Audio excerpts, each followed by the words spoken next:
warrior, patriot, ruler, vampire. Good evening. Tonight we present Dracula by Bram Stoker. First published 1897. Mina Harker's journal, kept in shorthand. 3rd of May. Bistritz. Left Munich at 8:35 p.m. on 1st May, arriving at Vienna early next morning. Should have arrived at 6:46, but train was an hour late. Budapest seems a wonderful place, from the glimpse which I got of it from the train, and the little I could walk through the streets. I feared to go very far from the station, as we had arrived late, and would start as near the correct time as possible. The impression I had was that we were leaving the west and entering the east.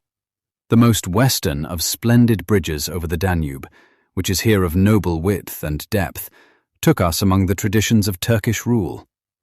We left in pretty good time, and came after nightfall to Klausenberg. Here I stopped for the night at the Hotel Royal.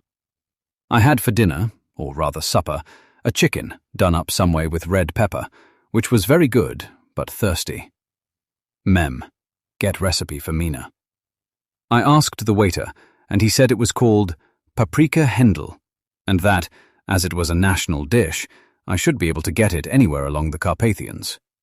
I found my smattering of German very useful here. Indeed, I don't know how I should be able to get on without it. Having had some time at my disposal when in London, I had visited the British Museum and made search among the books and maps in the library regarding Transylvania. It had struck me that some foreknowledge of the country could hardly fail to have some importance in dealing with a nobleman of that country. I find that the district he named is in the extreme east of the country, just on the borders of 3 states, Transylvania, Moldavia, and Bukovina, in the midst of the Carpathian Mountains, one of the wildest and least known portions of Europe. I was not able to light on any map or work giving the exact locality of the castle Dracula, as there are no maps of this country as yet to compare with our own Ordnance Survey maps. But I found that Bistritz, the post town named by Count Dracula, is a fairly well-known place. I shall enter here some of my notes, as they may refresh my memory when I talk over my travels with Mina. In the population of Transylvania, there are 4 distinct nationalities: Saxons in the south, and mixed with them the Wallachs, who are the descendants of the Dacians, Magyars in the west, and Sekeles in the east and north. I am going among the latter, who claim to be descended from Attila and the Huns. This may be so, for when the Magyars conquered the country in the 11th century, they found the Huns settled in it. I read that every known superstition in the world is gathered into the horseshoe of the Carpathians, as if it were the center of some sort of imaginative whirlpool. If so, my stay may be very interesting. Mem.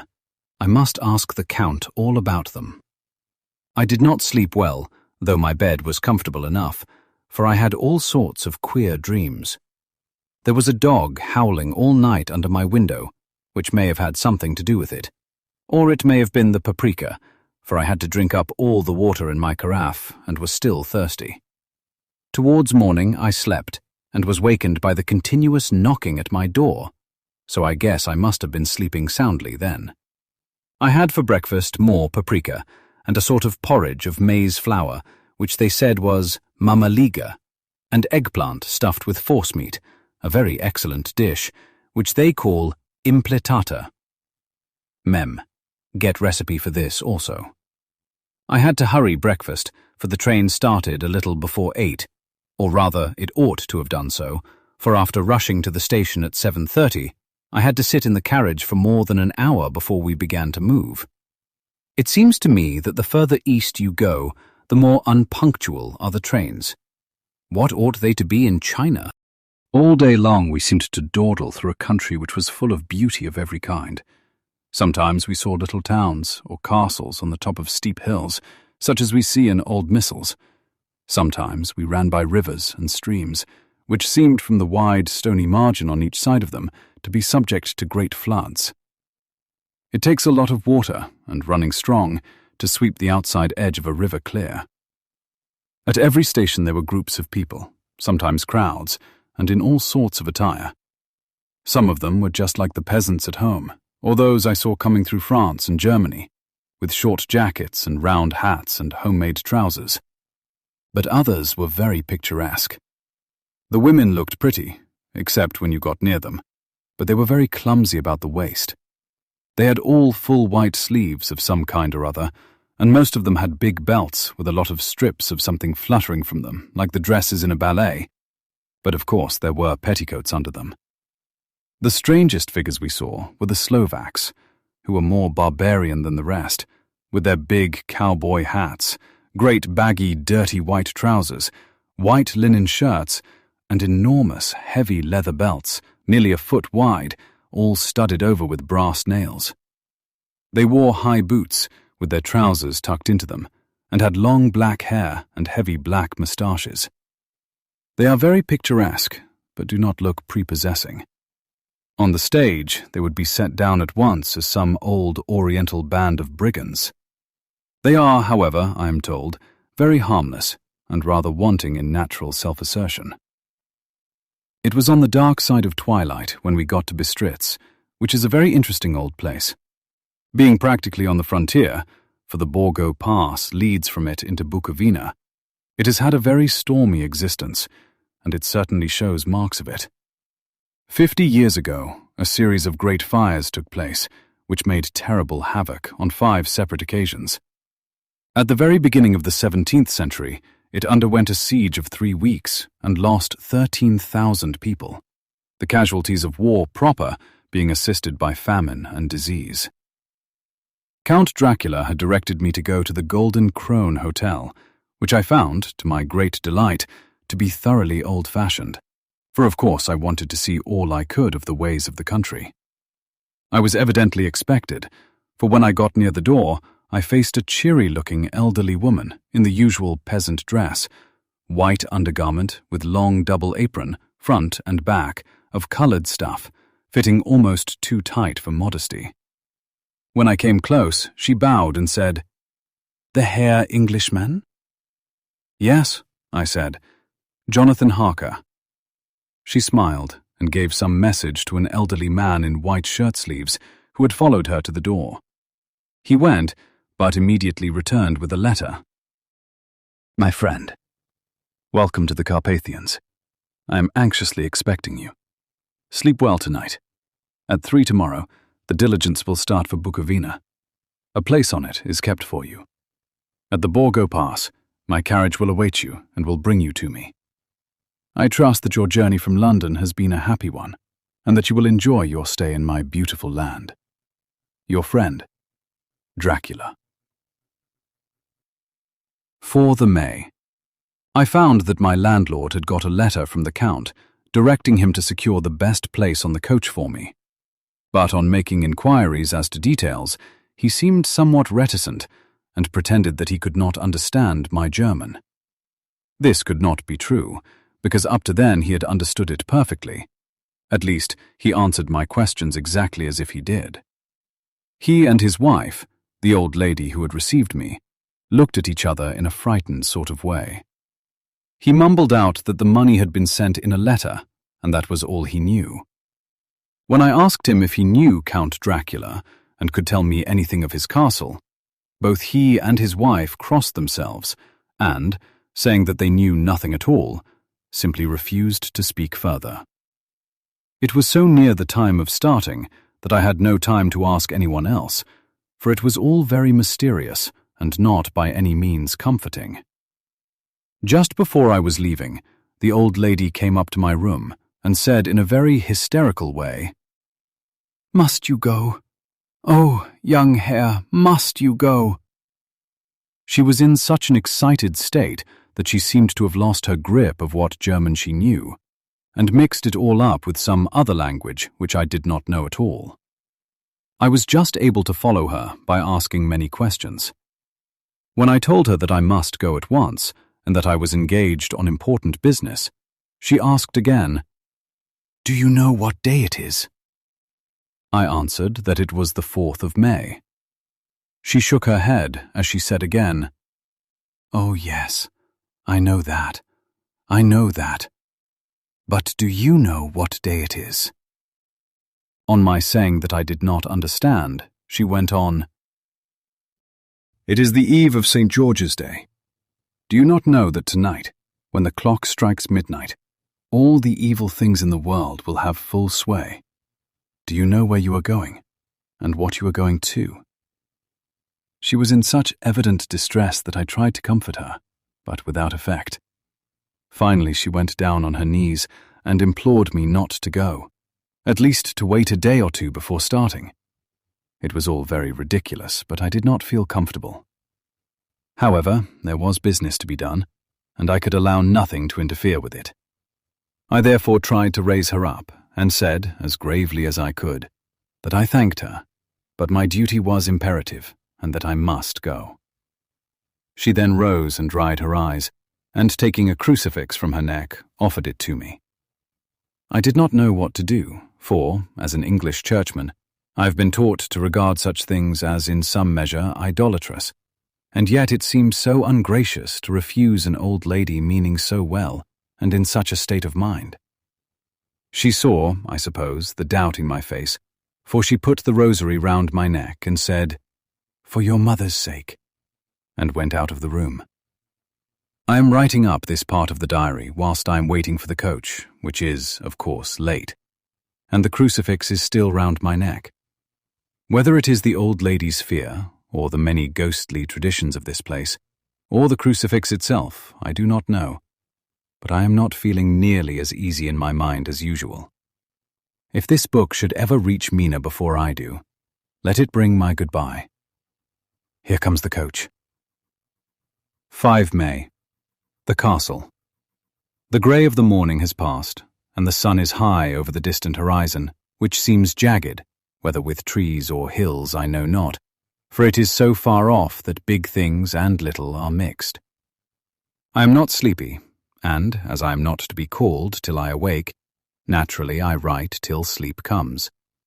There are many odd things to put down, and, lest who reads them may fancy that I dined too well before I left Bistritz, let me put down my dinner exactly. I dined on what they called robber steak, bits of bacon, onion, and beef, seasoned with red pepper, and strung on sticks and roasted over the fire, in the simple style of the London cat's meat. The wine was golden mediash, which produces a queer sting on the tongue, which is, however, not disagreeable. I had only a couple of glasses of this, and nothing else. When I got on the coach, the driver had not taken his seat, and I saw him talking with the landlady. They were evidently talking of me, for every now and then they looked at me, and some of the people who were sitting on the bench outside the door, which they call by a name meaning word-bearer, came and listened, and then looked at me, most of them pityingly. I could hear a lot of words often repeated, queer words, for there were many nationalities in the crowd, so I quietly got my polyglot dictionary from my bag and looked them out. I must say they were not cheering to me, for amongst them were Ordog, Satan, Pokol, Hell, Stragoika, witch, Vrolok, and Vulkoslak, both of which mean the same thing, one being Slovak and the other Servian, for something that is either werewolf or vampire. Mem. I must ask the Count about these superstitions. When we started, the crowd round the inn door, which had by this time swelled to a considerable size, all made the sign of the cross and pointed 2 fingers towards me. With some difficulty I got a fellow passenger to tell me what they meant. He would not answer at first, but on learning that I was English, he explained that it was a charm or guard against the evil eye. This was not very pleasant for me, just starting for an unknown place to meet an unknown man. But everyone seemed so kind-hearted and so sorrowful and so sympathetic that I could not but be touched. I shall never forget the last glimpse which I had of the inn yard and its crowd of picturesque figures, all crossing themselves as they stood round the wide archway, with its background of rich foliage of oleander and orange trees in green tubs clustered in the centre of the yard. Then our driver, whose wide linen drawers covered the whole front of the box seat, Gotza, they call them, cracked his big whip over his 4 small horses, which ran abreast, and we set off on our journey. I soon lost sight and recollection of ghostly fears in the beauty of the scene as we drove along, although had I known the language, or rather languages, which my fellow passengers were speaking, I might not have been able to throw them off so easily. Before us lay a green, sloping land full of forests and woods, with here and there steep hills, crowned with clumps of trees or with farmhouses, the blank gable end to the road.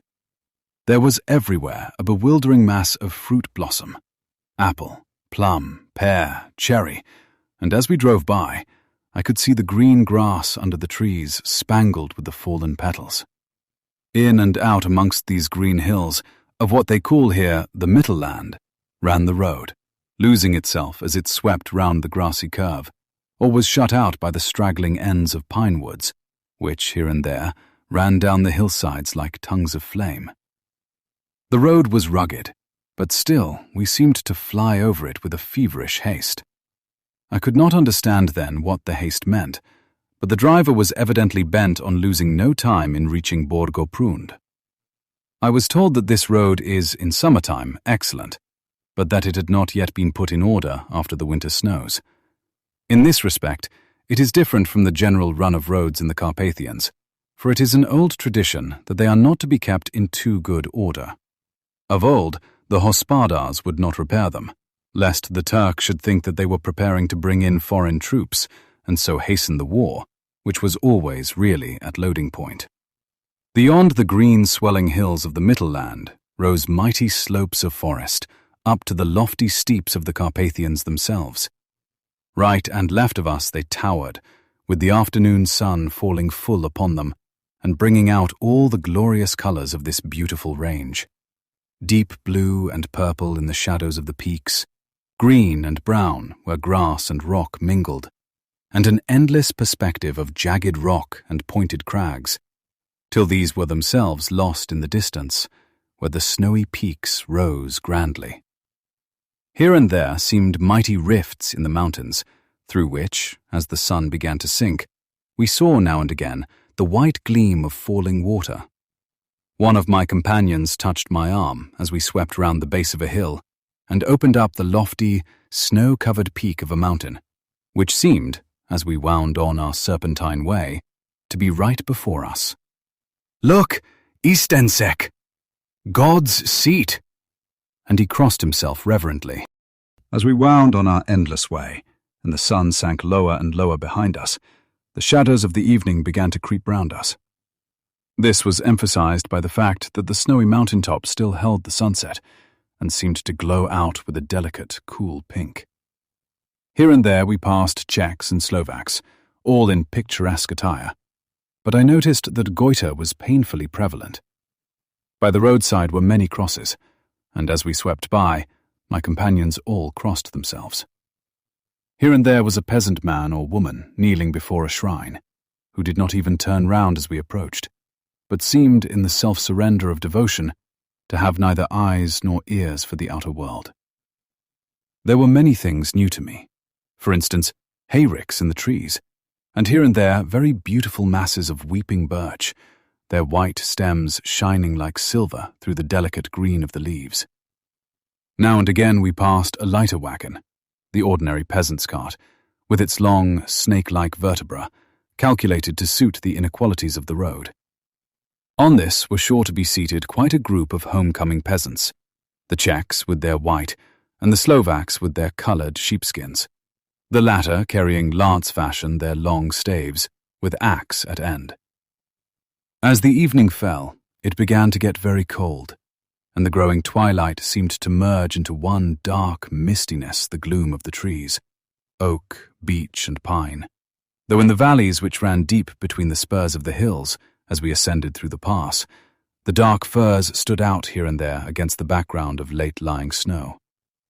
Sometimes, as the road was cut through the pine woods that seemed in the darkness to be closing down upon us, great masses of greyness, which here and there bestrewed the trees, produced a peculiarly weird and solemn effect, which carried on the thoughts and grim fancies engendered earlier in the evening, when the falling sunset threw into strange relief the ghost-like clouds which, amongst the Carpathians, seemed to wind ceaselessly through the valleys. Sometimes the hills were so steep that, despite our driver's haste, the horses could only go slowly. I wished to get down and walk up them, as we do at home, but the driver would not hear of it. "No, no," he said. "You must not walk here. The dogs are too fierce." And then he added, with what he evidently meant for grim pleasantry, for he looked round to catch the approving smile of the rest, "And you may have enough of such matters before you go to sleep." The only stop he would make was a moment's pause to light his lamps. When it grew dark, there seemed to be some excitement amongst the passengers, and they kept speaking to him, one after the other, as though urging him to further speed. He lashed the horses unmercifully with his long whip, and with wild cries of encouragement urged them on to further exertions. Then, through the darkness, I could see a sort of patch of grey light ahead of us, as though there were a cleft in the hills. The excitement of the passengers grew greater. The crazy coach rocked on its great leather springs and swayed like a boat tossed on a stormy sea. I had to hold on. The road grew more level, and we appeared to fly along. Then, the mountains seemed to come nearer to us on each side, and to frown down upon us. We were entering on the Borgo Pass. One by one, several of the passengers offered me gifts, which they pressed upon me with an earnestness which would take no denial. These were certainly of an odd and varied kind, but each was given in simple good faith, with a kindly word and a blessing, in that strange mixture of fear-meaning movements which I had seen outside the hotel at Bistritz, the sign of the cross and the guard against the evil eye. Then, as we flew along, the driver leaned forward, and on each side the passengers, craning over the edge of the coach, peered eagerly into the darkness. It was evident that something very exciting was either happening or expected, but though I asked each passenger, no one would give me the slightest explanation. This state of excitement kept on for some little time, and at last we saw before us the pass opening out on the eastern side. There were dark, rolling clouds overhead, and in the air the heavy, oppressive sense of thunder. It seemed as though the mountain range had separated two atmospheres, and that now we had got into the thunderous one. I was now myself looking out for the conveyance which was to take me to the Count. Each moment I expected to see the glare of lamps through the blackness, but all was dark. The only light was the flickering rays of our own lamps, in which the steam from our hard-driven horses rose in a white cloud. We could see now the sandy road lying white before us, but there was on it no sign of a vehicle. The passengers drew back with a sigh of gladness, which seemed to mock my own disappointment. I was already thinking what I had best do, when the driver, looking at his watch, said to the others something which I could hardly hear. It was spoken so quietly and in so low a tone. I thought it was an hour less than the time. Then, turning to me, he said in German worse than my own, "There is no carriage here. The Herr is not expected after all. He will now come on to Bukovina and return tomorrow or the next day. Better the next day." Whilst he was speaking, the horses began to neigh and snort and plunge wildly, so that the driver had to hold them up. Then, amongst a chorus of screams from the peasants and a universal crossing of themselves, a caleche with 4 horses drove up behind us, overtook us, and drew up beside the coach. I could see from the flash of our lamps, as the rays fell on them, that the horses were coal-black and splendid animals. They were driven by a tall man with a long brown beard and a great black hat, which seemed to hide his face from us. I could only see the gleam of a pair of very bright eyes, which seemed red in the lamplight as he turned to us. He said to the driver, "You are early tonight, my friend." The man stammered in reply, "The English Herr was in a hurry. To which the stranger replied, "That is why, I suppose, you wished him to go on to Bukovina. You cannot deceive me, my friend. I know too much, and my horses are swift." As he spoke, he smiled, and the lamplight fell on a hard-looking mouth, with very red lips and sharp-looking teeth, as white as ivory. One of my companions whispered to another the line from Berger's Lenore, "Denn die Toten reiten schnell." The dead travel fast. The strange driver evidently heard the words, for he looked up with a gleaming smile. The passenger turned his face away, at the same time putting out his 2 fingers and crossing himself. "Give me the Herr's luggage," said the driver, and with exceeding alacrity, my bags were handed out and put in the caleche. Then I descended from the side of the coach, as the caleche was close alongside, the driver helping me with a hand which caught my arm in a grip of steel. His strength must have been prodigious.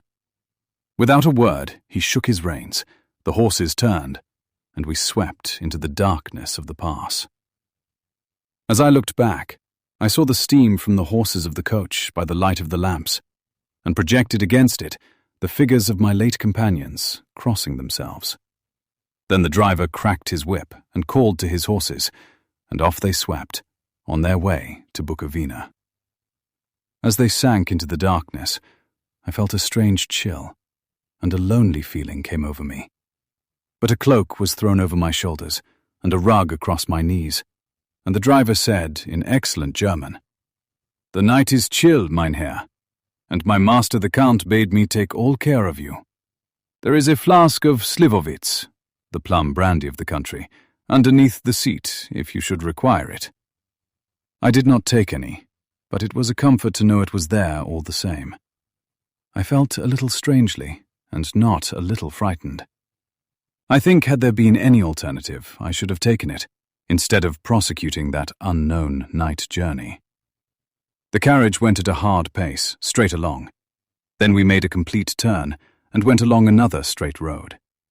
It seemed to me that we were simply going over and over the same ground again, and so I took note of some salient point, and found that this was so. I would have liked to have asked the driver what this all meant, but I really feared to do so, for I thought that, placed as I was, any protest would have had no effect in case there had been an intention to delay. By and by, however, as I was curious to know how time was passing, I struck a match, and by its flame looked at my watch. It was within a few minutes of midnight. This gave me a sort of shock, for I suppose the general superstition about midnight was increased by my recent experiences. I waited with a sick feeling of suspense.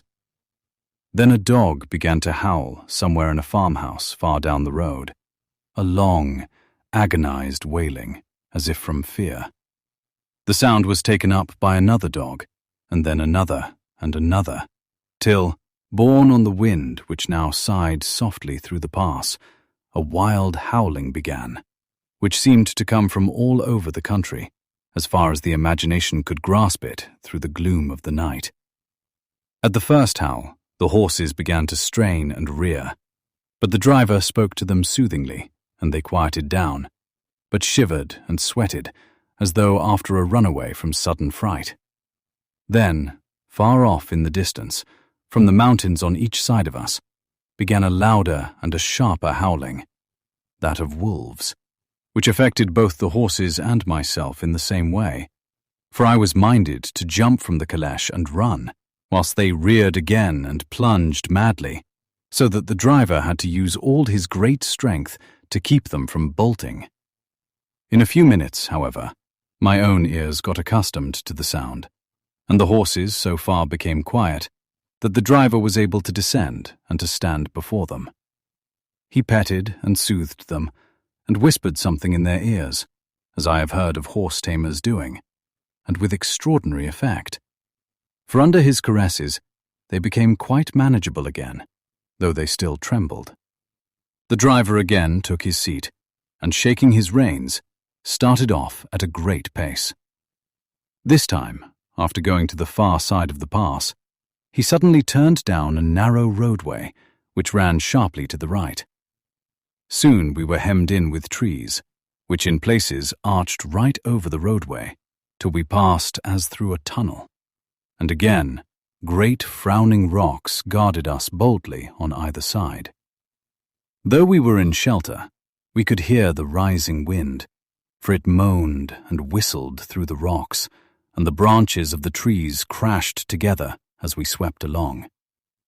It grew colder and colder still, and fine, powdery snow began to fall, so that soon we, and all around us, were covered with a white blanket. The keen wind still carried the howling of the dogs, though this grew fainter as we went on our way. The baying of the wolves sounded nearer and nearer, as though they were closing round on us from every side. I grew dreadfully afraid, and the horses shared my fear. The driver, however, was not in the least disturbed.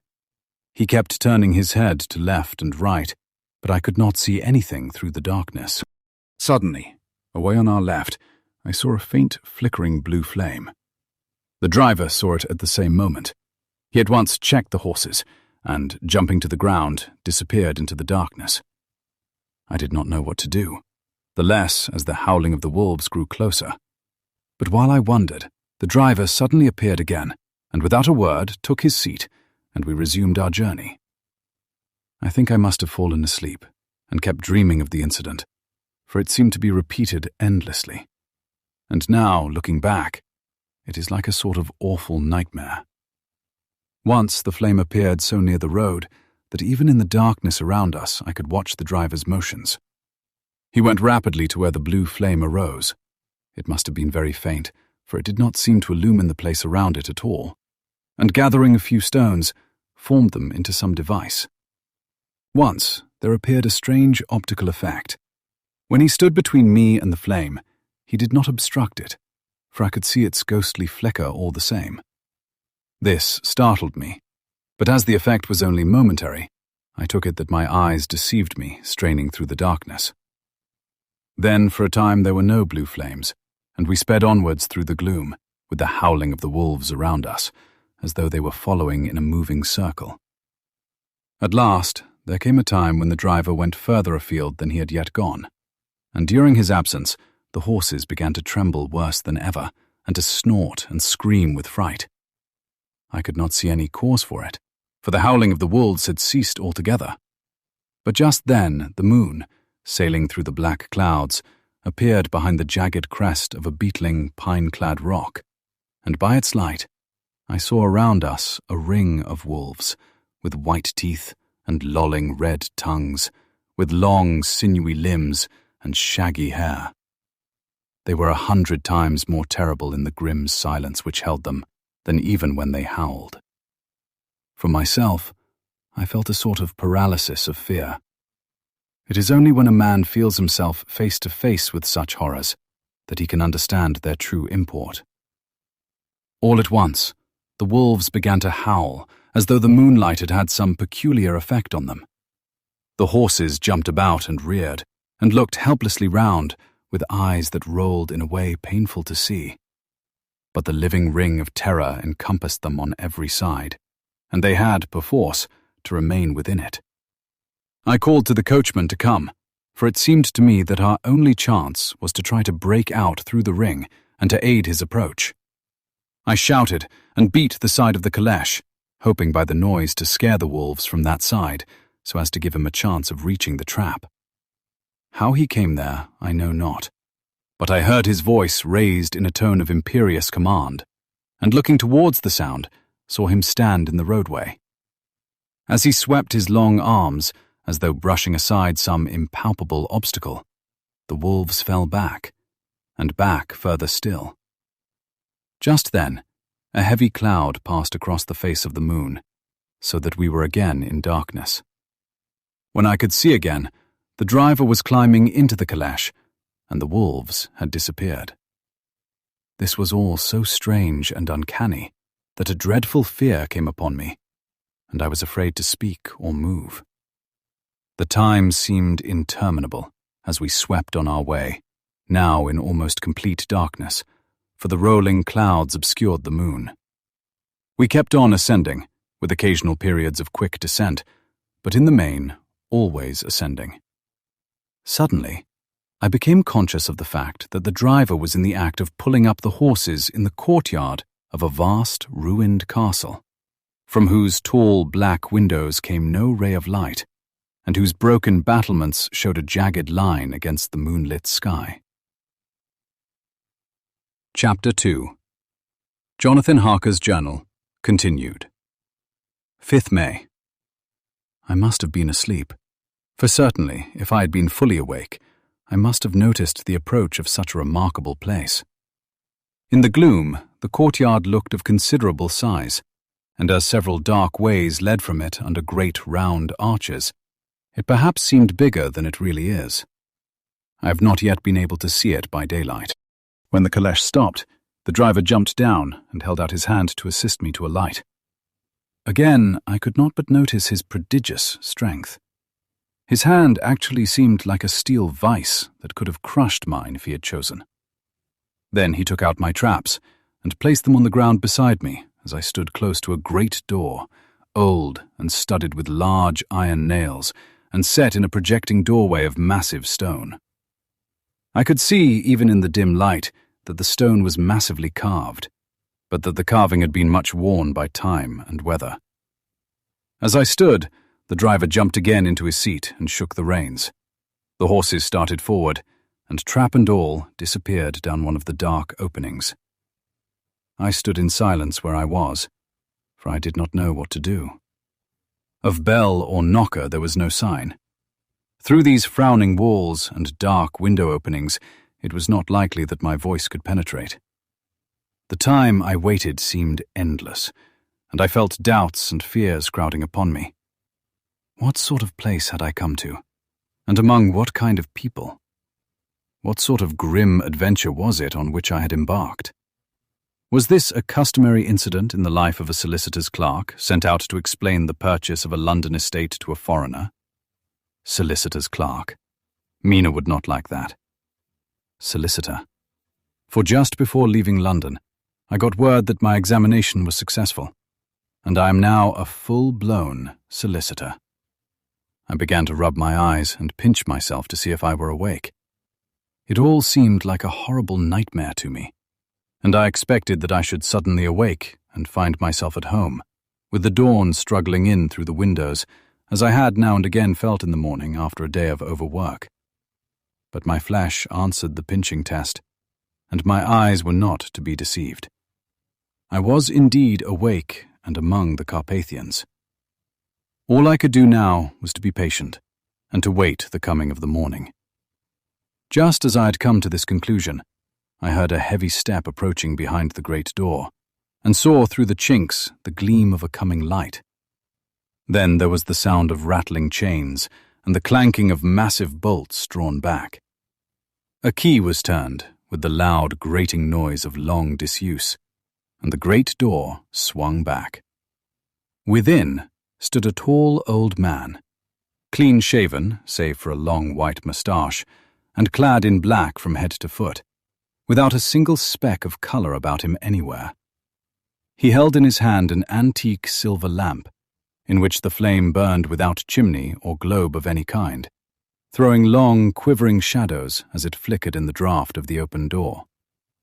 The old man motioned me in with his right hand with a courtly gesture, saying in excellent English, but with a strange intonation, "Welcome to my house. Enter freely and of your own will." He made no motion of stepping to meet me, but stood like a statue, as though his gesture of welcome had fixed him into stone. The instant, however, that I had stepped over the threshold, he moved impulsively forward, and, holding out his hand, grasped mine with a strength which made me wince, an effect which was not lessened by the fact that it seemed as cold as ice, more like the hand of a dead than a living man. Again he said, "Welcome to my house. Come freely, go safely, and leave something of the happiness you bring." The strength of the handshake was so much akin to that which I had noticed in the driver, whose face I had not seen, that for a moment I doubted if it were not the same person to whom I was speaking. So to make sure, I said interrogatively, "Count Dracula?" He bowed in a courtly way as he replied, "I am Dracula, and I bid you welcome, Mr. Harker, to my house. Come in. The night air is chill, and you must need to eat and rest." As he was speaking, he put the lamp on a bracket on the wall, and, stepping out, took my luggage. He had carried it in before I could forestall him. I protested, but he insisted, "Nay, sir, you are my guest. It is late, and my people are not available. Let me see to your comfort myself." He insisted on carrying my traps along the passage, and then up a great winding stair, and along another great passage, on whose stone floor our steps rang heavily. At the end of this, he threw open a heavy door, and I rejoiced to see within a well-lit room in which a table was spread for supper, and on whose mighty hearth a great fire of logs, freshly replenished, flamed and flared. The Count halted, putting down my bags, closed the door, and crossing the room, opened another door, which led into a small octagonal room lit by a single lamp, and seemingly without a window of any sort. Passing through this, he opened another door, and motioned me to enter. It was a welcome sight, for here was a great bedroom well lighted and warmed with another log fire, also added to but lately, for the top logs were fresh, which sent a hollow roar up the wide chimney.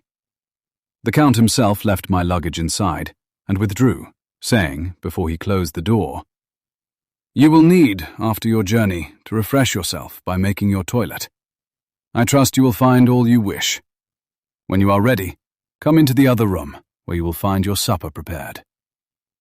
The light and warmth, and the Count's courteous welcome, seemed to have dissipated all my doubts and fears. Having then reached my normal state, I discovered that I was half famished with hunger. So, making a hasty toilet, I went into the other room. I found supper already laid out.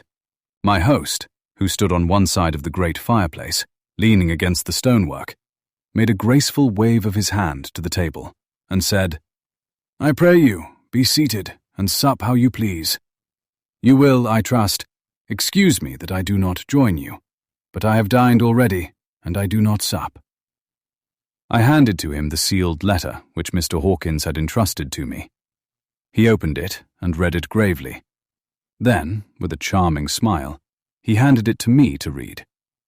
One passage of it, at least, gave me a thrill of pleasure.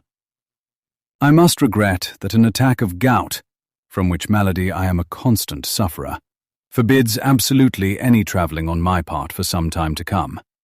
But I am happy to say I can send a sufficient substitute, one in whom I have every possible confidence. He is a young man, full of energy and talent in his own way, and of a very faithful disposition. He is discreet and silent, and has grown into manhood in my service. He shall be ready to attend on you when you will during his stay, and shall take your instructions in all matters." The Count himself came forward and took off the cover of a dish, and I fell to at once on an excellent roast chicken. This, with some cheese and a salad, and a bottle of old Tokai, of which I had 2 glasses, was my supper. During the time I was eating it, the Count asked me many questions as to my journey, and I told him, by degrees, all I had experienced. By this time I had finished my supper, and by my host's desire had drawn up a chair by the fire, and begun to smoke a cigar which he offered me, at the same time excusing himself that he did not smoke. I had now an opportunity of observing him, and found him of a very marked physiognomy. His face was a very strong, aquiline, with high bridge of the thin nose and peculiarly arched nostrils, with lofty, domed forehead and hair growing scantily round the temples, but profusely elsewhere. His eyebrows were very massive, almost meeting over the nose, and with bushy hair that seemed to curl in its own profusion. The mouth, so far as I could see it under the heavy moustache, was fixed and rather cruel-looking, with peculiarly sharp white teeth. These protruded over the lips, whose remarkable ruddiness showed astonishing vitality in a man of his years. For the rest, his ears were pale, and at the tops extremely pointed. The chin was broad and strong, and the cheeks firm, though thin. The general effect was one of extraordinary pallor. Hitherto I had noticed the backs of his hands as they lay on his knees in the firelight, and they had seemed rather white and fine. But seeing them now close to me, I could not but notice that they were rather coarse, broad, with squat fingers. Strange to say, there were hairs in the center of the palm. The nails were long and fine, and cut to a sharp point. As the Count leaned over me, and his hands touched me, I could not repress a shudder. It may have been that his breath was rank, but a horrible feeling of nausea came over me, which, do what I would, I could not conceal. The Count, evidently noticing it, drew back, and with a grim sort of smile, which showed more than he had yet done his protuberant teeth, sat himself down again on his own side of the fireplace. We were both silent for a while, and as I looked towards the window, I saw the first dim streak of the coming dawn. There seemed a strange stillness over everything, but as I listened, I heard, as if from down below in the valley, the howling of many wolves. The Count's eyes gleamed, and he said, "Listen to them, the children of the night. What music they make." Seeing, I suppose, some expression in my face strange to him, he added, "Ah, sir, you dwellers in the city cannot enter into the feelings of the hunter." Then he rose and said, "But you must be tired. Your bedroom is all ready, and tomorrow you shall sleep as late as you will. I have to be away till the afternoon, so sleep well, and dream well." With a courteous bow, he opened for me himself the door to the octagonal room, and I entered my bedroom. I am all in a sea of wonders. I doubt, I fear, I think strange things, which I dare not confess to my own soul. God keep me, if only for the sake of those dear to me. 7 May. It is again early morning, but I have rested and enjoyed the last 24 hours. I slept till late in the day, and awoke of my own accord. When I had dressed myself, I went into the room where we had supped, and found a cold breakfast laid out, with coffee kept hot by the pot being placed on the hearth. There was a card on the table, on which was written, "I have to be absent for a while. Do not wait for me. D." I set to and enjoyed a hearty meal. When I had done, I looked for a bell, so that I might let the servants know I had finished, but I could not find one. There are certainly odd deficiencies in the house, considering the extraordinary evidences of wealth which are round me. The table service is of gold, and so beautifully wrought that it must be of immense value. The curtains and upholstery of the chairs and sofas, and the hangings of my bed, are of the costliest and most beautiful fabrics, and must have been of fabulous value when they were made, for they are centuries old, though in excellent order. I saw something like them in Hampton Court, but there they were worn and frayed and moth-eaten. But still, in none of the rooms is there a mirror. There is not even a toilet glass on my table, and I had to get the little shaving glass from my bag before I could either shave or brush my hair. I have not yet seen a servant anywhere, or heard a sound near the castle, except the howling of wolves. Some time after I had finished my meal, I do not know whether to call it breakfast or dinner, for it was between 5 and 6 o'clock when I had it, I looked about for something to read, for I did not like to go about the castle until I had asked the Count's permission. There was absolutely nothing in the room, book, newspaper, or even writing materials. So I opened another door in the room and found a sort of library. The door opposite mine I tried, but found it locked. In the library I found, to my great delight, a vast number of English books, whole shelves full of them, and bound volumes of magazines and newspapers. A table in the centre was littered with English magazines and newspapers, though none of them were of very recent date. The books were of the most varied kind: history, geography, politics, political economy, botany, geology, law, all relating to England and English life and customs and manners.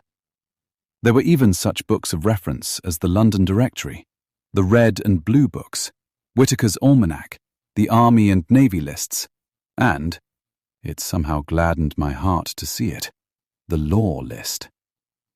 Whilst I was looking at the books, the door opened, and the Count entered.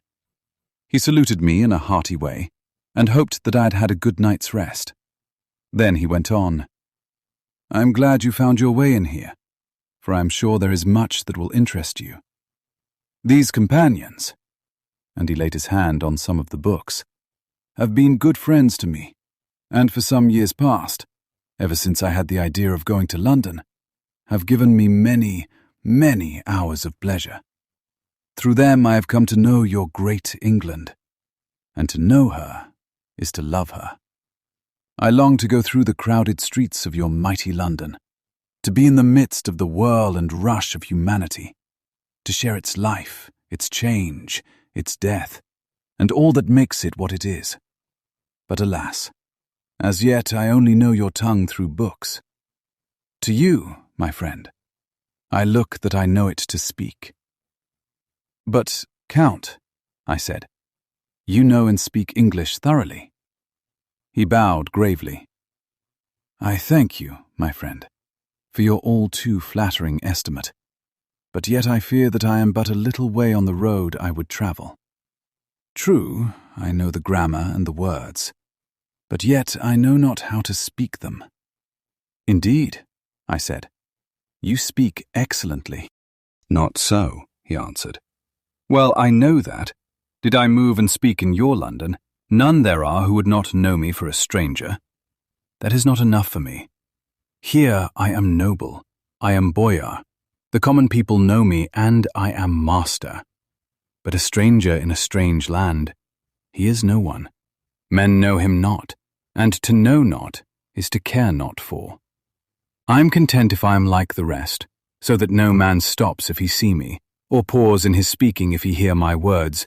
Ha ha, a stranger! I have been so long master that I would be master still, or at least that none other should be master of me. You come to me not alone as agent of my friend Peter Hawkins of Exeter to tell me all about my new estate in London. You shall, I trust, rest here with me a while, so that by our talking I may learn the English intonation, and I would that you tell me when I make error, even of the smallest, in my speaking. I am sorry that I had to be away so long today, but you will, I know, forgive one who has so many important affairs in hand." Of course, I said all I could about being willing, and asked if I might come into that room when I chose. He answered, "Yes, certainly," and added, "You may go anywhere you wish in the castle, except where the doors are locked, where of course you will not wish to go. There is reason that all things are as they are, and did you see with my eyes and know with my knowledge, you would perhaps better understand." I said I was sure of this, and then he went on, "We are in Transylvania, and Transylvania is not England. Our ways are not your ways, and there shall be to you many strange things. Nay, from what you have told me of your experiences already, you know something of what strange things there may be." This led to much conversation, and as it was evident that he wanted to talk, if only for talking's sake, I asked him many questions regarding things that had already happened to me or come within my notice. Sometimes he sheered off the subject, or turned the conversation by pretending not to understand, but generally he answered all I asked most frankly. Then, as time went on, and I had got somewhat bolder, I asked him of some of the strange things of the preceding night, as, for instance, why the coachman went to the places where he had seen the blue flames. He then explained to me that it was commonly believed that on a certain night of the year, last night, in fact, when all evil spirits are supposed to have unchecked sway, a blue flame is seen over any place where treasure has been concealed. That treasure has been hidden, he went on, in the region through which you came last night, there can be but little doubt. For it was the ground fought over for centuries by the Wallachian, the Saxon, and the Turk. Why, there is hardly a foot of soil in all this region that has not been enriched by the blood of men, patriots, or invaders. In old days there were stirring times, when the Austrian and the Hungarian came up in hordes, and the patriots went out to meet them, men and women, the aged and the children too, and waited their coming on the rocks above the passes, that they might sweep destruction on them with their artificial avalanches. When the invader was triumphant, he found but little, for whatever there was had been sheltered in the friendly soil. But how, said I, can it have remained so long undiscovered, when there is a sure index to it, if men will but take the trouble to look? The Count smiled, and as his lips ran back over his gums, the long, sharp canine teeth showed out strangely. He answered, "Because your peasant is at heart a coward and a fool. Those flames only appear on one night, and on that night no man of this land will, if he can help it, stir without his doors. And, dear sir, even if he did, he would not know what to do. Why, even the peasant that you tell me of, who marked the place of the flame, would not know where to look in daylight, even for his own work. Even you would not, I dare be sworn, be able to find these places again." "There you are right," I said. "I know no more than the dead where even to look for them." Then we drifted into other matters. "Come," he said at last, "tell me of London, and of the house which you have procured for me." With an apology for my remissness, I went into my own room to get the papers from my bag.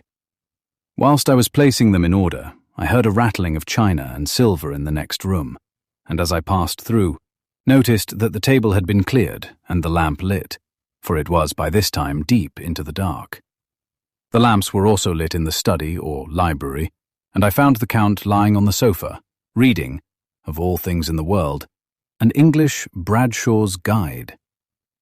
When I came in, he cleared the books and papers from the table, and with him I went into plans and deeds and figures of all sorts. He was interested in everything and asked me a myriad questions about the place and its surroundings. He clearly had studied beforehand all he could get on the subject of the neighbourhood, for he evidently, at the end, knew very much more than I did. When I remarked this, he answered, "Well, but, my friend, is it not needful that I should? When I go there I shall be all alone, and my friend Harker Jonathan, nay, pardon me, I fall into my country's habit of putting your patronymic first. My friend Jonathan Harker will not be by my side to correct and aid me. He will be in Exeter, miles away, probably working at papers of the law with my other friend, Peter Hawkins. So." We went thoroughly into the business of the purchase of the estate at Purfleet. When I had told him the facts and got his signature to the necessary papers, and had written a letter with them ready to post to Mr. Hawkins, he began to ask me how I had come across so suitable a place. I read to him the notes which I had made at the time, and which I inscribe here. At Purfleet, on a by-road, I came across just such a place as seemed to be required, and where was displayed a dilapidated notice that the place was for sale. It is surrounded by a high wall of ancient structure, built of heavy stones, and has not been repaired for a large number of years. The closed gates are of heavy old oak and iron, all eaten with rust. The estate is called Carfax, no doubt a corruption of the old quatre faces, as the house is four-sided, agreeing with the cardinal points of the compass. It contains in all some 20 acres, quite surrounded by the solid stone wall above mentioned. There are many trees on it, which make it in places gloomy, and there is a deep, dark-looking pond or small lake, evidently fed by some springs, as the water is clear and flows away in a fair-sized stream. The house is very large, and of all periods back, I should say, to medieval times, for one part is of stone immensely thick, with only a few windows high up and heavily barred with iron. It looks like part of a keep, and is close to an old chapel or church. I could not enter it, as I had not the key of the door leading to it from the house, but I have taken with my Kodak views of it from various points. The house has been added to, but in a very straggling way, and I can only guess at the amount of ground it covers, which must be very great.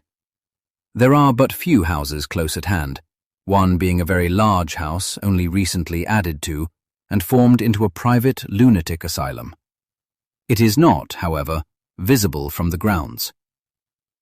When I had finished, he said, "I am glad that it is old and big. I myself am of an old family, and to live in a new house would kill me. A house cannot be made habitable in a day, and, after all, how few days go to make up a century. I rejoice also that there is a chapel of old times. We Transylvanian nobles love not to think that our bones may lie amongst the common dead. I seek not gaiety nor mirth, not the bright voluptuousness of much sunshine and sparkling waters, which please the young and gay. I am no longer young, and my heart, through weary years of mourning over the dead, is not attuned to mirth. Moreover, the walls of my castle are broken, the shadows are many, and the wind breathes cold through the broken battlements and casements. I love the shade and the shadow, and would be alone with my thoughts when I may." Somehow his words and his look did not seem to accord, or else it was that his cast of face made his smile look malignant and saturnine. Presently, with an excuse, he left me, asking me to put all my papers together. He was some little time away, and I began to look at some of the books around me. One was an atlas, which I found opened naturally at England, as if that map had been much used. On looking at it, I found in certain places little rings marked, and on examining these, I noticed that one was near London on the east side, manifestly where his new estate was situated. The other two were Exeter and Whitby on the Yorkshire coast. It was the better part of an hour when the Count returned. "Aha," he said. "Still at your books? Good. But you must not work always. Come, I am informed that your supper is ready." He took my arm, and we went into the next room, where I found an excellent supper ready on the table. The Count again excused himself, as he had dined out on his being away from home, but he sat as on the previous night and chatted whilst I ate. After supper I smoked, as on the last evening, and the Count stayed with me, chatting and asking questions on every conceivable subject, hour after hour. I felt that it was getting very late indeed, but I did not say anything, for I felt under obligation to meet my host's wishes in every way. I was not sleepy, as the long sleep yesterday had fortified me, but I could not help experiencing that chill which comes over one at the coming of the dawn, which is like, in its way, the turn of the tide. They say that people who are near death die generally at the change to the dawn, or at the turn of the tide. Anyone who has, when tired, and tied as it were to his post, experienced this change in the atmosphere can well believe it. All at once, we heard the crow of a cock coming up with preternatural shrillness through the clear morning air. Count Dracula, jumping to his feet, said, "Why, there is the morning again. How remiss I am to let you stay up so long. You must make your conversation regarding my dear new country of England less interesting, so that I may not forget how time flies by us." And with a courtly bow, he quickly left me. I went into my own room and drew the curtains, but there was little to notice. My window opened into the courtyard. All I could see was the warm grey of quickening sky. So I pulled the curtains again, and have written of this day. The 8th of May. I began to fear, as I wrote in this book, that I was getting too diffuse. But now I am glad that I went into detail from the first, for there is something so strange about this place and all in it that I cannot but feel uneasy.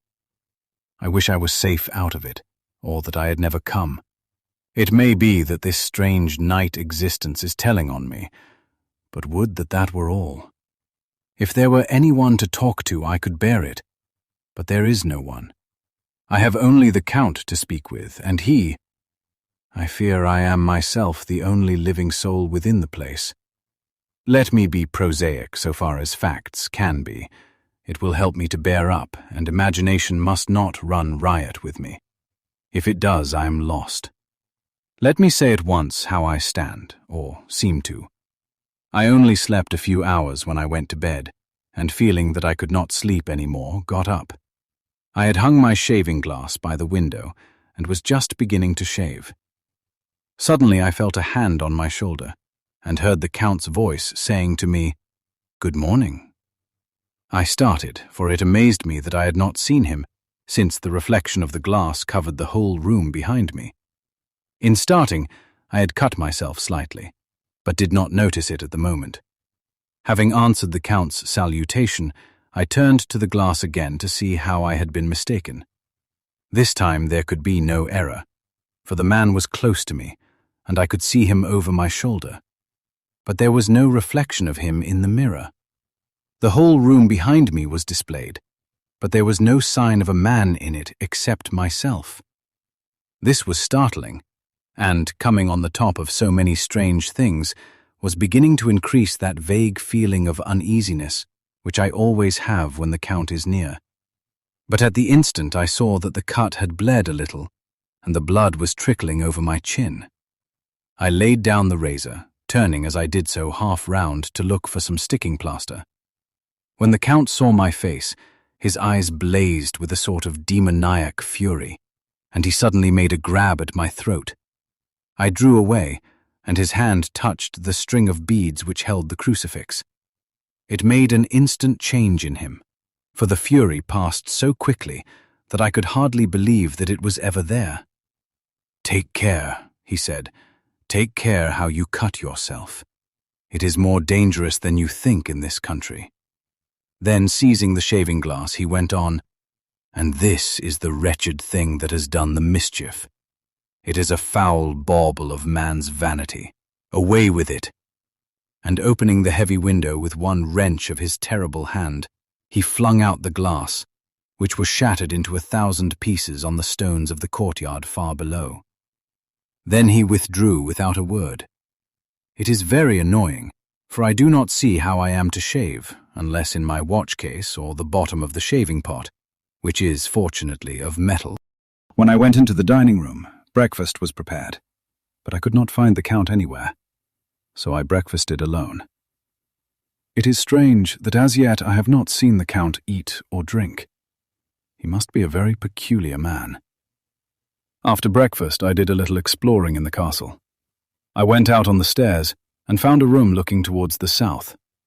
The view was magnificent, and from where I stood, there was every opportunity of seeing it. The castle is on the very edge of a terrible precipice. A stone falling from the window would fall 1,000 feet without touching anything. As far as the eye can reach is a sea of green treetops, with occasionally a deep rift where there is a chasm. Here and there are silver threads where the rivers wind in deep gorges through the forests, but I am not in heart to describe beauty, for when I had seen the view, I explored further. Doors, doors, doors everywhere, and all locked and bolted. In no place, save from the windows in the castle walls, is there an available exit. The castle is a veritable prison, and I am a prisoner. Chapter 3. Jonathan Harker's Journal, continued. When I found that I was a prisoner, a sort of wild feeling came over me. I rushed up and down the stairs, trying every door and peering out of every window I could find. But after a little, the conviction of my helplessness overpowered all other feelings. When I look back after a few hours, I think I must have been mad for the time, for I behaved much as a rat does in a trap. When, however, the conviction had come to me that I was helpless, I sat down quietly as I have ever done anything in my life, and began to think over what was best to be done. I am thinking still, and as yet have come to no definite conclusion. Of one thing only am I certain, that it is no use making my ideas known to the Count. He knows well that I am imprisoned, and as he has done it himself, and has doubtless his own motives for it, he would only deceive me if I trusted him fully with the facts. So far as I can see, my only plan will be to keep my knowledge and my fears to myself, and my eyes open.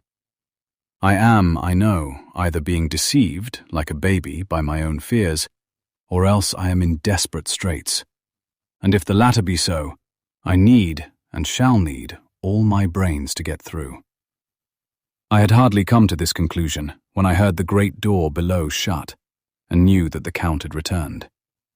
He did not come at once into the library, so I went cautiously to my own room and found him making the bed. This was odd, but only confirmed what I had all along thought, that there were no servants in the house. When, later, I saw him through the chink of the hinges of the door laying the table in the dining room, I was assured of it. For if he does himself all these menial offices, surely it is proof that there is no one else to do them. This gave me a fright, for if there is no one else in the castle, it must have been the Count himself who was the driver of the coach that brought me here. This is a terrible thought, for if so, what does it mean that he could control the wolves, as he did, by only holding up his hand in silence? How was it that all the people at Bistritz and on the coach had some terrible fear for me? What meant the giving of the crucifix, of the garlic, of the wild rose, of the mountain ash? Bless that good, good woman who hung the crucifix round my neck, for it is a comfort and a strength to me whenever I touch it. It is odd that a thing which I have been taught to regard with disfavor and as idolatrous should, in a time of loneliness and trouble, be of help. Is it that there is something in the essence of the thing itself, or that it is a medium, a tangible help, in conveying memories of sympathy and comfort? Sometime, if it may be, I must examine this matter and try to make up my mind about it. In the meantime, I must find out all I can about Count Dracula, as it may help me to understand. Tonight he may talk of himself, if I turn the conversation that way. I must be very careful, however, not to awake his suspicion. Midnight. I've had a long talk with the Count. I asked him a few questions on Transylvania history, and he warmed up to the subject wonderfully. In his speaking of things and people, and especially of battles, he spoke as if he had been present at them all. This he afterwards explained by saying that to a boyar, the pride of his house and name is his own pride, that their glory is his glory, that their fate is his fate. Whenever he spoke of his house, he always said we, and spoke almost in the plural, like a king speaking. I wish I could put down all he said exactly as he said it, for to me it was most fascinating. It seemed to have in it a whole history of the country. He grew excited as he spoke, and walked about the room, pulling his great white moustache and grasping anything on which he laid his hands as though he would crush it by main strength. One thing he said, which I shall put down as nearly as I can, for it tells in its way the story of his race. We Zekels have a right to be proud, for in our veins flows the blood of many brave races who fought as the lion fights for lordship.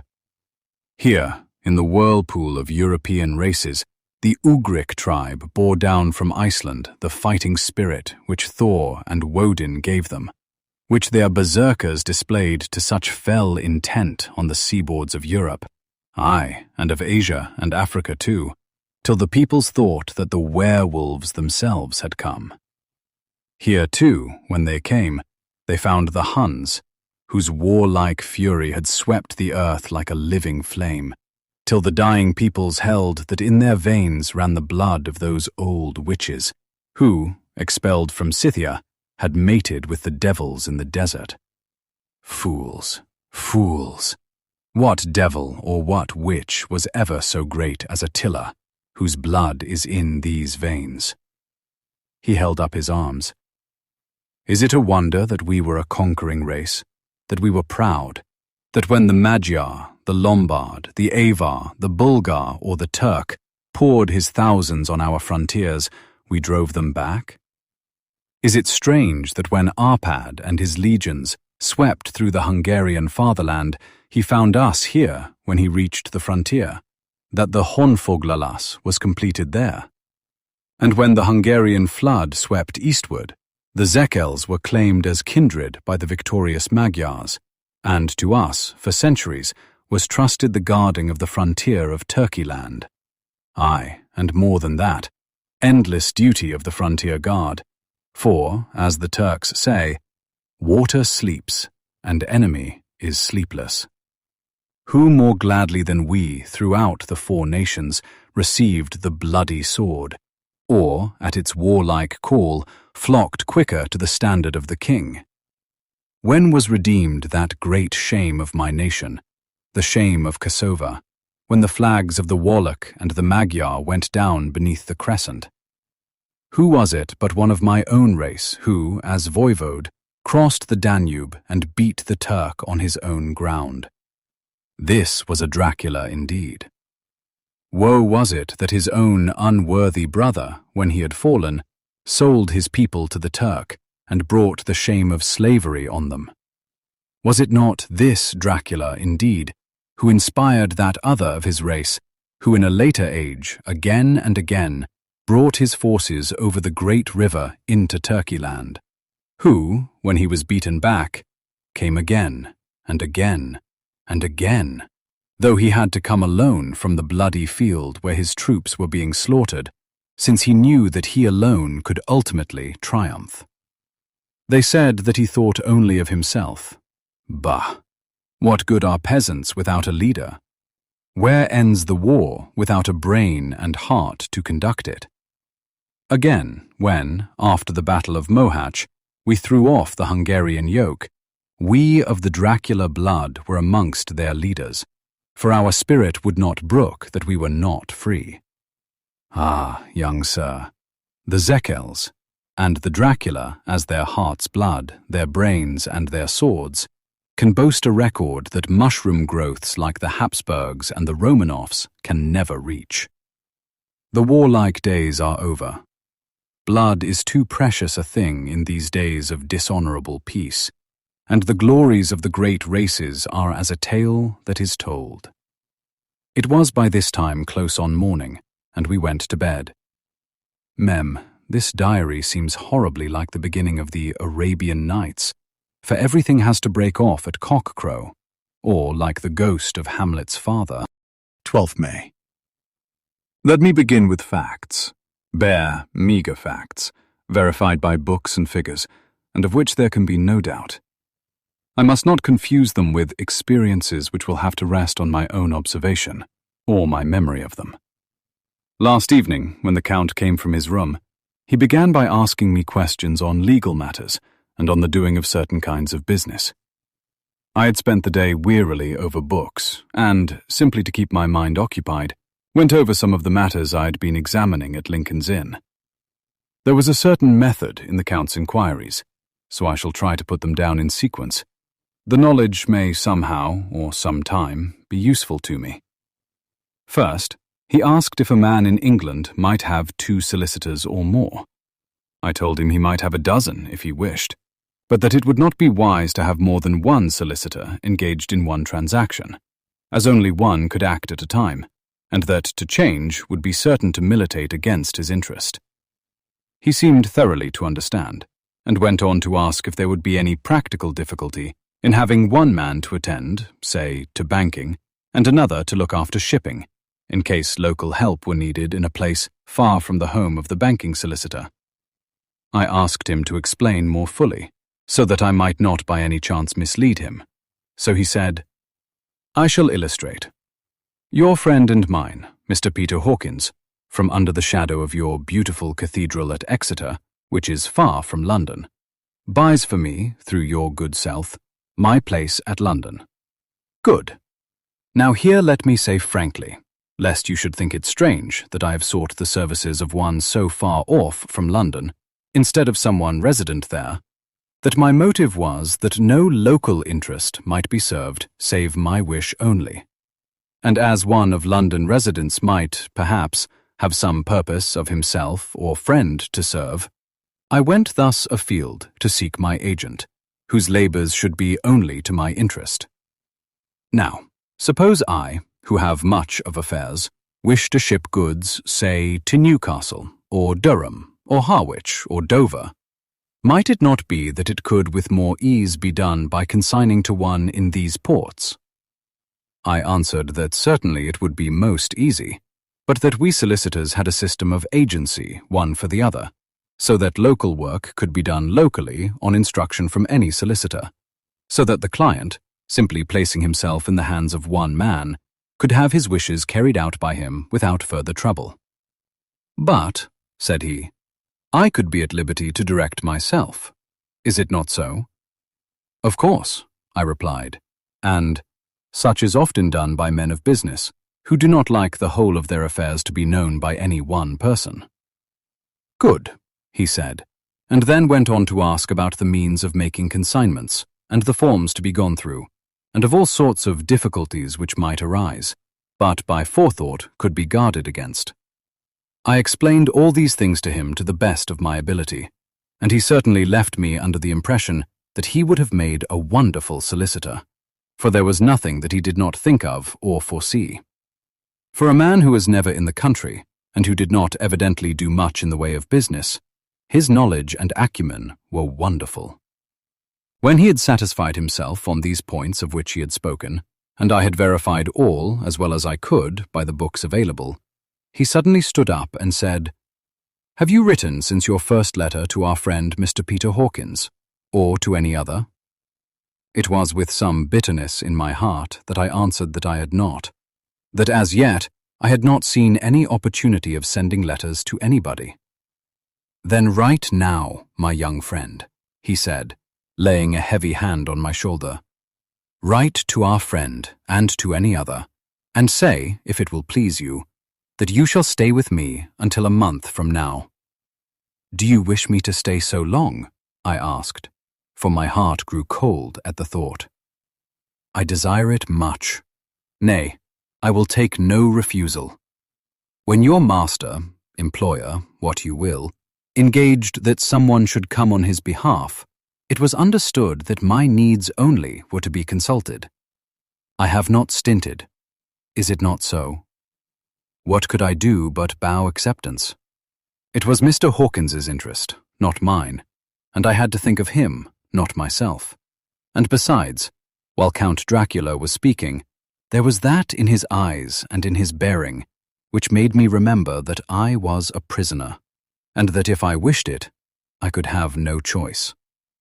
The Count saw his victory in my bow, and his mastery in the trouble of my face, for he began at once to use them, but in his own smooth, resistless way. "I pray you, my good young friend, that you will not discourse of things other than business in your letters. It will doubtless please your friends to know that you are well, and that you look forward to getting home to them. Is it not so?" As he spoke, he handed me 3 sheets of notepaper and 3 envelopes. They were all of the thinnest foreign post, and looking at them, then at him, and noticing his quiet smile, with the sharp canine teeth lying over the red underlip, I understood, as well as if he had spoken, that I should be careful what I wrote, for he would be able to read it. So I determined to write only formal notes now, but to write fully to Mr. Hawkins in secret, and also to Mina, for to her I could write in shorthand, which would puzzle the Count if he did see it. When I had written my 2 letters, I sat quiet, reading a book whilst the Count wrote several notes, referring as he wrote them to some books on his table. Then he took up my 2 and placed them with his own, and put by his writing materials, after which, the instant the door had closed behind him, I leaned over and looked at the letters, which were face down on the table. I felt no compunction in doing so, for under the circumstances, I felt that I should protect myself in every way I could. One of the letters was directed to Samuel F. Billington, No. 7, The Crescent, Whitby. Another to Herr Leutner, Varna. The third was to Coutts and Company, London, and the fourth to Herren Klopstock and Billroyd, bankers, Budapest. The second and fourth were unsealed. I was just about to look at them when I saw the door handle move. I sank back in my seat, having just had time to replace the letters as they had been, and to resume my book before the Count, holding still another letter in his hand, entered the room. He took up the letters on the table and stamped them carefully, and then, turning to me, said, "I trust you will forgive me, but I have much work to do in private this evening. You will, I hope, find all things as you wish." At the door he turned, and after a moment's pause, said, "Let me advise you, my dear young friend, nay, let me warn you with all seriousness, that should you leave these rooms, you will not by any chance go to sleep in any other part of the castle. It is old, and has many memories, and there are bad dreams for those who sleep unwisely. Be warned. Should sleep now or ever overcome you, or be like to do, then haste to your own chamber or to these rooms, for your rest will then be safe. But if you be not careful in this respect, then—" He finished his speech in a gruesome way, for he motioned with his hands as if he were washing them. I quite understood. My only doubt was as to whether any dream could be more terrible than the unnatural, horrible net of gloom and mystery which seemed closing around me. Later. I endorsed the last words written, but this time there is no doubt in question. I shall not fear to sleep in any place where he is not. I have placed the crucifix over the head of my bed. I imagine that my rest is thus freer from dreams, and there it shall remain. When he left me, I went to my room. After a little while, not hearing any sound, I came out and went up the stone stair to where I could look out towards the south. There was some sense of freedom in the vast expanse, inaccessible though it was to me, as compared with the narrow darkness of the courtyard. Looking out on this, I felt that I was indeed in prison, and I seemed to want a breath of fresh air, though it were of the night. I am beginning to feel this nocturnal existence tell on me. It is destroying my nerve. I start at my own shadow, and am full of all sorts of horrible imaginings. God knows that there is ground for my terrible fear in this accursed place. I looked out over the beautiful expanse, bathed in soft, yellow moonlight, till it was almost as light as day. In the soft light, the distant hills became melted, and the shadows in the valleys and gorges of velvety blackness. The mere beauty seemed to cheer me. There was peace and comfort in every breath I drew. As I leaned from the window, my eye was caught by something moving a story below me, and somewhat to my left, where I imagined, from the order of the rooms, that the windows of the Count's own room would look out. The window at which I stood was tall and deep, stone-mullioned, and though weather-worn, was still complete, but it was evidently many a day since the case had been there. I drew back behind the stonework and looked carefully out. What I saw was the Count's head coming out from the window. I did not see the face, but I knew the man by the neck and the movement of his back and arms.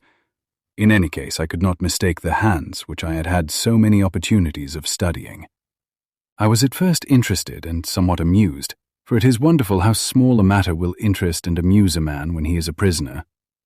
But my very feelings changed to repulsion and terror when I saw the whole man slowly emerge from the window and begin to crawl down the castle wall over that dreadful abyss, face down, with his cloak spreading out around him like great wings.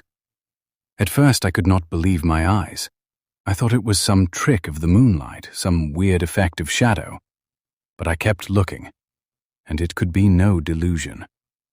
I saw the fingers and toes grasp the corners of the stones, worn clear of the mortar by the stress of years, and by thus using every projection and inequality, move downwards with considerable speed, just as a lizard moves along a wall. What manner of man is this? Or what manner of creature is it in the semblance of man? I feel the dread of this horrible place overpowering me. I am in fear, in awful fear, and there is no escape for me. I am encompassed about with terrors that I dare not think of. 15th May. Once more have I seen the Count go out in his lizard fashion. He moved downwards in a sidelong way, some 100 feet down, and a good deal to the left. He vanished into some hole or window. When his head had disappeared, I leaned out to try and see more, but without avail. The distance was too great to allow a proper angle of sight. I knew he had left the castle now, and thought to use the opportunity to explore more than I had dared to do as yet. I went back to the room and, taking a lamp, tried all the doors. They were all locked, as I had expected, and the locks were comparatively new. But I went down the stone stairs to the hall where I had entered originally. I found I could pull back the bolts easily enough and unhook the great chains, but the door was locked, and the key was gone. That key must be in the Count's room. I must watch should his door be unlocked, so that I may get it and escape. I went on to make a thorough examination of the various stairs and passages, and to try the doors that opened from them. 1 or 2 small rooms near the hall were open, but there was nothing to see in them except old furniture, dusty with age and moth-eaten. At last, however, I found one door at the top of the stairway which, though it seemed to be locked, gave a little under pressure. I tried it harder, and found that it was not really locked, but that the resistance came from the fact that the hinges had fallen somewhat, and the heavy door rested on the floor. Here was an opportunity which I might not have again, so I exerted myself, and with many efforts forced it back so that I could enter. I was now in a wing of the castle further to the right than the rooms I knew, and a story lower down. From the windows I could see that the suite of rooms lay along to the south of the castle, the windows of the end room looking out both west and south. On the latter side, as well as to the former, there was a great precipice. The castle was built on the corner of a great rock, so that on 3 sides it was quite impregnable, and great windows were placed here where sling or bow or culverin could not reach, and consequently light and comfort, impossible to a position which had to be guarded, were secured. To the west was a great valley, and then, rising far away, great jagged mountain fastnesses, rising peak on peak, the sheer rock studded with mountain ash and thorn, whose roots clung in cracks and crevices and crannies of the stone. This was evidently the portion of the castle occupied by the ladies in bygone days, for the furniture had more air of comfort than any I had seen. The windows were curtainless, and the yellow moonlight, flooding in through the diamond panes, enabled one to see even colours, whilst it softened the wealth of dust which lay over all, and disguised in some measure the ravages of time and the moth. My lamp seemed to be of little effect in the brilliant moonlight, but I was glad to have it with me, for there was a dread loneliness in the place, which chilled my heart and made my nerves tremble. Still, it was better than living alone in the rooms which I had come to hate from the presence of the Count, and, after trying a little to school my nerves, I found a soft quietude come over me. Here I am, sitting at a little oak table where, in old times, possibly some fair lady sat to pen, with much thought and many blushes, her ill-spelt love letter, and writing in my diary, in shorthand, all that has happened since I closed it last. It is 19th century up-to-date with a vengeance. And yet, unless my senses deceive me, the old centuries had, and have, powers of their own which mere modernity cannot kill. Later, the morning of 16th May. God preserve my sanity, for to this I am reduced. Safety and the assurance of safety are things of the past.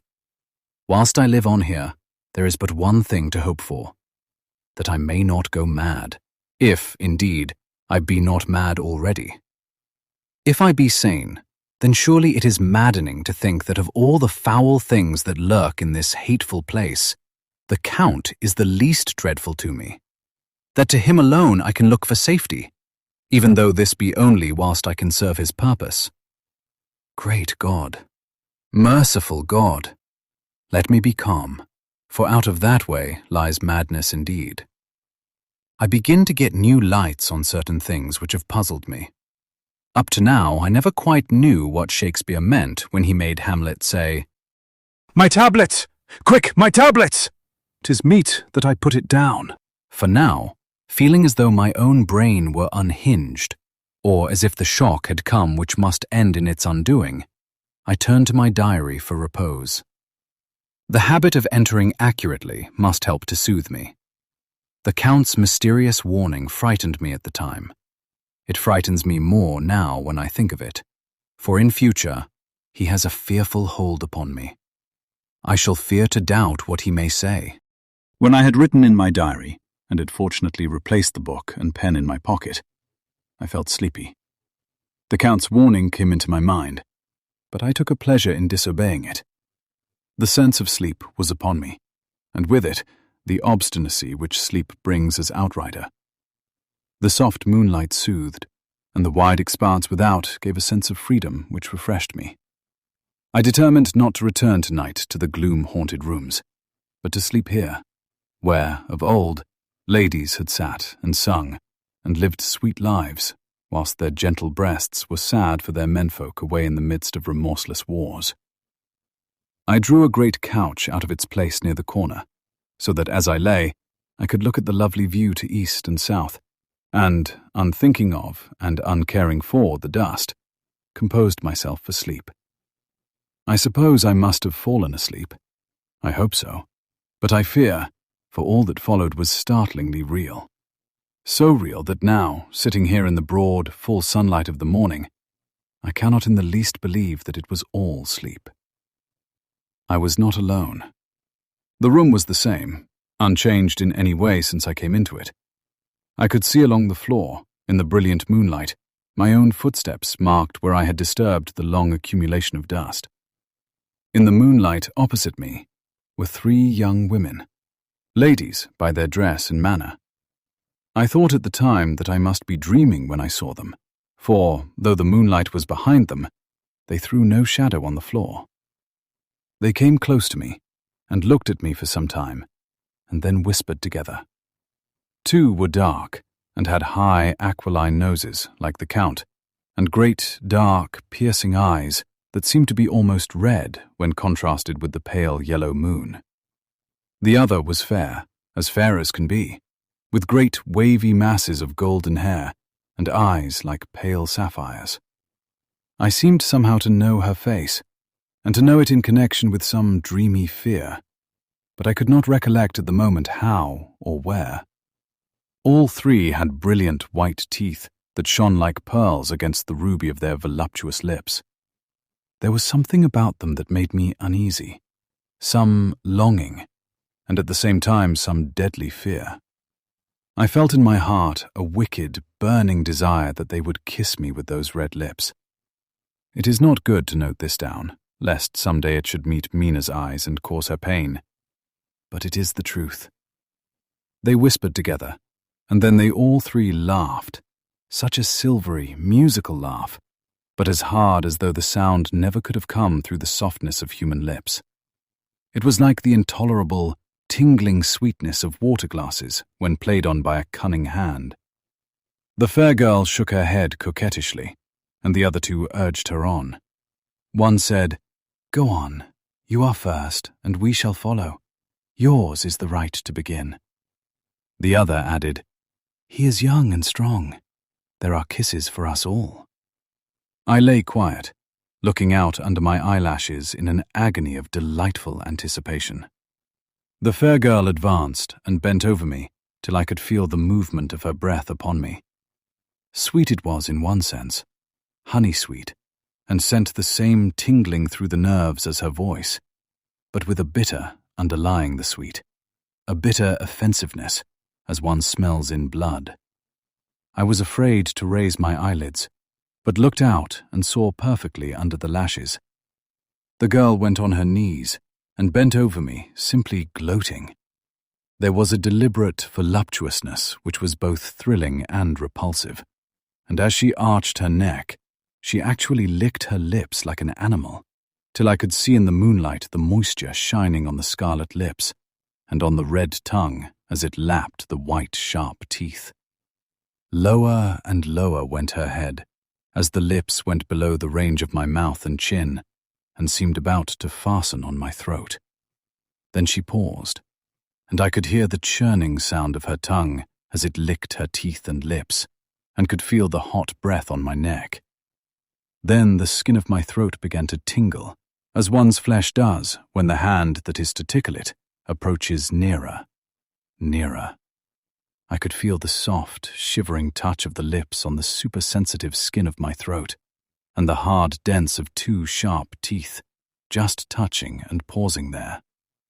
I closed my eyes in a languorous ecstasy, and waited with beating heart. But at that instant, another sensation swept through me as quick as lightning. I was conscious of the presence of the Count, and of his being as if lapped in a storm of fury. As my eyes opened involuntarily, I saw his strong hand grasp the slender neck of the fair woman, and with giant's power draw it back. The blue eyes transformed with fury, the white teeth champing with rage, and the fair cheeks blazing red with passion. But the Count? Never did I imagine such wrath and fury, even to the demons of the pit. His eyes were positively blazing. The red light in them was lurid, as if the flames of hellfire blazed behind them. His face was deathly pale, and the lines of it were hard, like drawn wires. The thick eyebrows that met over the nose now seemed like a heaving bar of white-hot metal. With a fierce sweep of his arm, he hurled the woman from him, and then motioned to the others, as though he were beating them back. It was the same imperious gesture that I had seen used to the wolves. In a voice which, though low and almost in a whisper, seemed to cut through the air and then ring round the room, he said, "How dare you touch him, any of you? How dare you cast eyes on him when I had forbidden it? Back, I tell you all. This man belongs to me. Beware how you meddle with him, or you'll have to deal with me." The fair girl, with a laugh of ribald coquetry, turned to answer him. "You yourself never loved. You never love." On this the other women joined, and such a mirthless, hard, soulless laughter rang through the room that it almost made me faint to hear. It seemed like the pleasure of fiends. Then the Count turned, after looking at my face attentively, and said in a soft whisper, "Yes, I too can love. You yourselves can tell it from the past. Is it not so? Well, now I promise you that when I am done with him, you shall kiss him at your will. Now go, go. I must awaken him, for there is work to be done." "Are we to have nothing tonight?" said one of them, with a low laugh, as she pointed to the bag which he had thrown upon the floor, and which moved as though there were some living thing within it. For answer, he nodded his head. One of the women jumped forward and opened it. If my ears did not deceive me, there was a gasp and a low wail, as of a half-smothered child. The women closed round, whilst I was aghast with horror. But as I looked, they disappeared, and with them the dreadful bag. There was no door near them, and they could not have passed me without my noticing. They simply seemed to fade into the rays of the moonlight and pass out through the window, for I could see outside the dim, shadowy forms for a moment before they entirely faded away. Then the horror overcame me, and I sank down unconscious. Chapter 4. Jonathan Harker's Journal, continued. I awoke in my own bed. If it be that I had not dreamt, the Count must have carried me here. I tried to satisfy myself on the subject, but could not arrive at any unquestionable result. To be sure, there were certain small evidences, such as that my clothes were folded and laid by in a manner which was not my habit. My watch was still unwound, and I am rigorously accustomed to wind it the last thing before going to bed. and many such details. But these things are no proof, for they may have been evidences that my mind was not as usual, and, from some cause or another, I had certainly been much upset. I must watch for proof. Of one thing I am glad. If it was that the Count carried me here and undressed me, he must have been hurried in his task, for my pockets are intact. I am sure this diary would have been a mystery to him which he would not have brooked. He would have taken or destroyed it. As I look round this room, although it has been to me so full of fear, it is now a sort of sanctuary, for nothing can be more dreadful than those awful women who are, waiting to suck my blood. 18th of May. I have been down to look at that room again in daylight, for I must know the truth. When I got to the doorway at the top of the stairs, I found it closed. It had been so forcibly driven against the jamb that part of the woodwork was splintered. I could see that the bolt of the lock had not been shot, but the door is fastened from the inside. I fear it was no dream, and must act on this surmise. 19 May. I am surely in the toils. Last night, the Count asked me in the suavest tones to write 3 letters, one saying that my work here was nearly done, and that I should start for home within a few days, another that I was starting on the next morning from the time of the letter, and the third that I had left the castle and arrived at Bistritz. I would fain have rebelled, but felt that in the present state of things it would be madness to quarrel openly with the Count whilst I am so absolutely in his power, and to refuse would be to excite his suspicion and to arouse his anger. He knows that I know too much, and that I must not live lest I be dangerous to him. My only chance is to prolong my opportunities. Something may occur which will give me a chance to escape. I saw in his eyes something of that gathering wrath which was manifest when he hurled that fair woman from him. He explained to me that posts were few and uncertain, and that my writing now would ensure ease of mind to my friends, and he assured me with so much impressiveness that he would countermand the later letters, which would be held over at Bistritz until due time, in case chance would admit of my prolonging my stay, that to oppose him would have been to create new suspicion. I therefore pretended to fall in with his views, and asked him what dates I should put on the letters. He calculated a minute, and then said, "The first should be June 12th, the second June 19, and the third June 29. I know now the span of my life. God help me." 28 May. There is a chance of escape, or, at any rate, of being able to send word home. A band of Sagani have come to the castle, and are encamped in the courtyard.